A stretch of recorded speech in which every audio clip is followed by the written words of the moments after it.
লাইলাতুল কদরে কি আমল করব, ইবাদত করব, কোনটা বেশি? তিরমিজি শরীফের 3513 নম্বর হাদিস।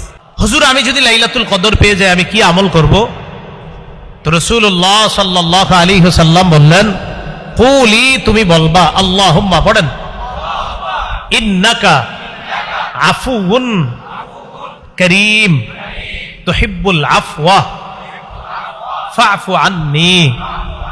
আবার আল্লাহুম্মা ইন্নাকা আফুউন কারীম তুহিব্বুল আফওয়া ফাফু আন্নী।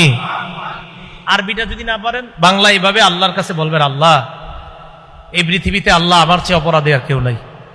আল্লাহ, আমি আপনার বান্দা, আপনি আমার রব। আল্লাহ, আমার গুনাহের শেষ নাই। আল্লাহ, আপনি তো ক্ষমাশীল রব, আমাকে আপনি ক্ষমা করে দেন। আল্লাহ, এইভাবে আল্লাহরে বলবেন, আল্লাহ, আপনি ক্ষমাশীল রব। আল্লাহ, আমি অনেক পাপ করেছি, আমাকে আপনি ক্ষমা করে দেন। আল্লাহ, আপনি সম্মানিত রব, আপনি দয়ালু রব, আমাকে আপনি ক্ষমা করে দেন, আমাকে আপনি মাফ করে দেন। এই বাংলাটা বলা যাবে না?